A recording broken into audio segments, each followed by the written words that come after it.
ಪರಮೇಶ್ವರ್ ಅವರಿಗೆ ರಾಜಕೀಯವಾಗಿ ಪದೋನ್ನತಿ ಯಾವಾಗ ಅದು? ಇಲ್ಲ, ನಮ್ಮ ಇಲಾಖೆಯಲ್ಲಿ ಮೊದಲನೇ ಬಾರಿಗೆ ಫಾರ್ ದಿ ಫಸ್ಟ್ ಟೈಮ್ ಇಷ್ಟೊಂದು ಅಧಿಕಾರಿಗಳನ್ನು DIGಗಳು ಮತ್ತು IG ಗಳು ಇವ್ರಿಗೆಲ್ರಿಗೂ ಕೂಡ ಪ್ರಮೋಷನ್ಸನ್ನು ಇಷ್ಟು ಒಟ್ಟಿಗೆ ಕೊಡ್ತಕ್ಕಂಥದ್ದು ಯಾವತ್ತೂ ಆಗಿರಲಿಲ್ಲ. ಸುಮಾರು 30ಕ್ಕೂ ಹೆಚ್ಚು ಜನ ಪ್ರಮೋಷನ್ಸನ್ನು ಕೊಟ್ಟಿದ್ದೇವೆ. ಅವರೆಲ್ಲರಿಗೂ ಕೂಡ ಜವಾಬ್ದಾರಿಯನ್ನು ಕೂಡ ಈಗಾಗಲೇ ನಾವು ಕೊಟ್ಟಿದ್ದೇವೆ ಅವ್ರಿಗೆ ಜವಾಬ್ದಾರಿಯನ್ನು. ಅವರೆಲ್ಲ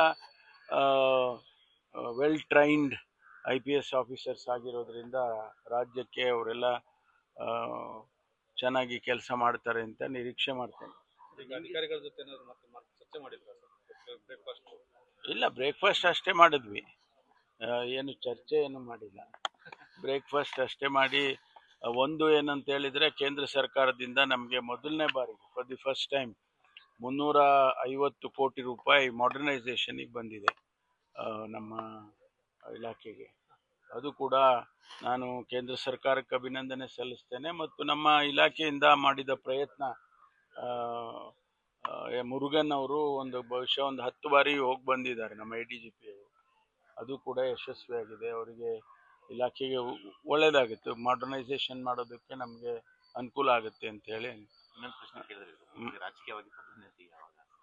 ರಾಜಕೀಯ ಪದೋನ್ನತಿ 26ಕ್ಕೆ ಅದು ನಮ್ಮ ಹೈಕಮಾಂಡ್ನವ್ರು ಬಿಟ್ಟಿರೋ, ಹೈಕಮಾಂಡ್ನವ್ರು ಮಾಡಿದ್ರೆ ಆಗುತ್ತೆ. ಕೂಡ ಆಶಾವಾದಿಯಾಗೇ ಬದುಕಿದ್ದೀನಿ ಇಲ್ಲಿವರೆಗೂ. ಅದೇನು ಹೊಸದಾಗಿ ಆಗ್ಬೇಕಾಗೇನಿಲ್ಲ. ಒಂದು ಎಲ್ಲರಿಗೂ ಈಗ ನಿಮಗೆ ಜೀವನದಲ್ಲಿ ಏನೇನೋ ಆಗಬೇಕು ಅಂತ ಇರೋದಿಲ್ವಾ?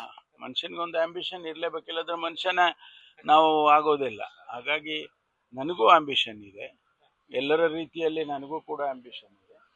ಈಗ ನಾನು ರಾಜಕೀಯಕ್ಕೆ ಸೇರುವಾಗ ಸ್ವಾಭಾವಿಕವಾಗಿ MLA ಆಗಬೇಕು, ಆಮೇಲೆ ಮಂತ್ರಿ ಆಗಬೇಕು, ಹಿಂಗೆಲ್ಲ ಇಟ್ಕೊಂಡಿರೋದು. ಒಂದೊಂದು ಸ್ಟೆಪ್ಪಲ್ಲೂ ಕೂಡ ಇನ್ನೊಂದು ಸ್ಟೆಪ್ಪಿಗೆ ಹೋಗೋಣ ಅನಿಸುತ್ತೆ. ಆದ್ದರಿಂದ ಅದು ಎಲ್ಲ ನಮ್ಮ ಹೈಕಮಾಂಡಿಗೆ ಬಿಟ್ಟಿರ್ತಕ್ಕಂಥ ವಿಷಯ. ವಾತಾವರಣ ಪೂರಕವಾಗಿದೆಯಾ ಸರ್?